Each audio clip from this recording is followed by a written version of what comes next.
Bill Belichick and Robert Kraft first met on Monday.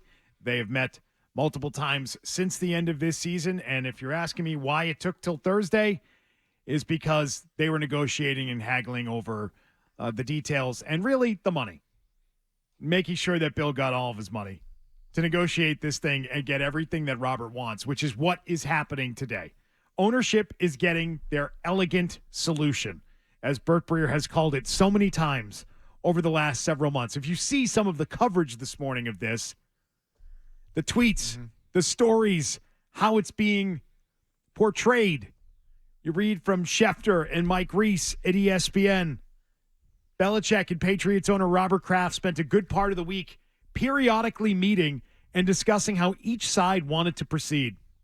From sources familiar with those conversations, there was said to be no conflict, no disagreement, and in the end, productive talks that resulted in a mutual decision that left both sides comfortable and at ease.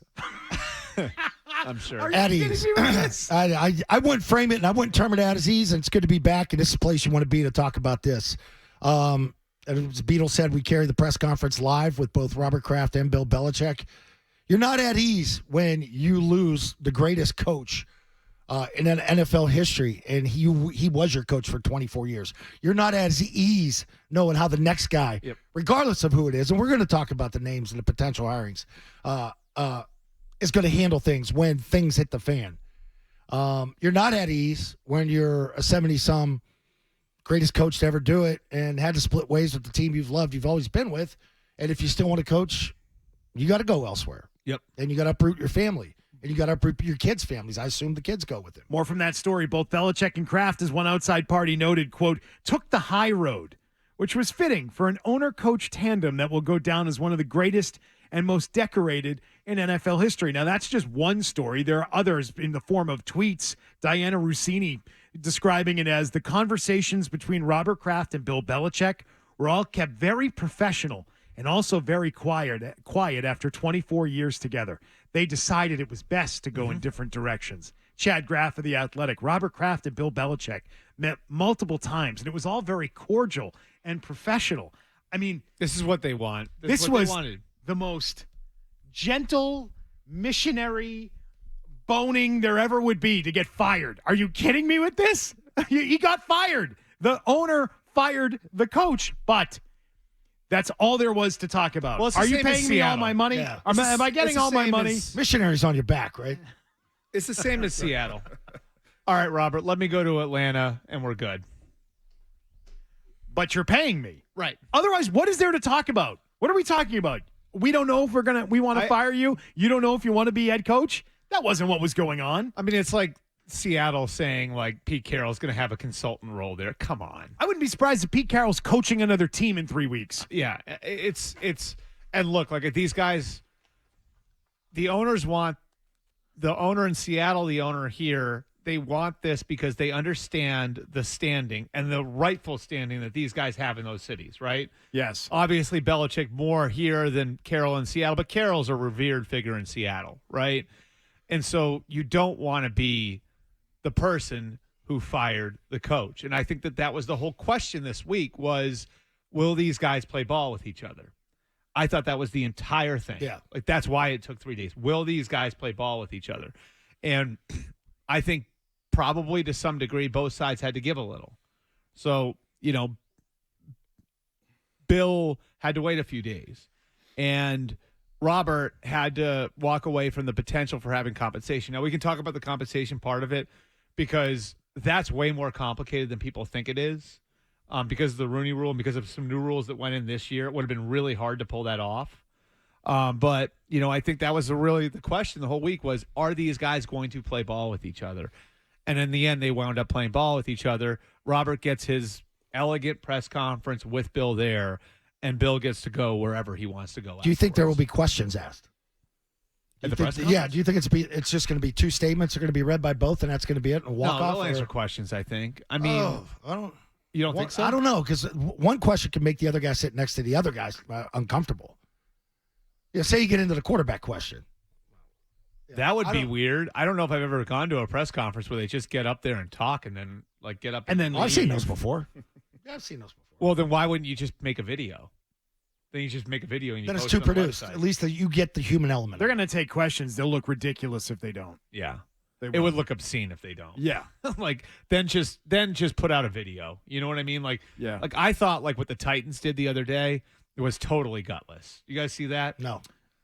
Oh, the team reporter with Amy. Yeah, when she sat down and did like the Q&A She sat down and did a Q&A with the team website with someone guy, she employs. and then threw the GM out there to do the press conference. Yeah. Like what the hell? Yeah, it's cowardly. You know, so I actually like I think if you're going to have a press, Pete took questions yesterday, and I think the questions are going to be respectful, but there are some pointed questions that have to be asked, and I would assume that Robert and Bill are both prepared to answer those questions, and I do think like look, But I say it that way because I think some of the most important questions we get, blame could be put at one or the other, and the other one guy's gonna have to put the other guy on the spot, so to speak, Right. or does one guy just fall on the sword?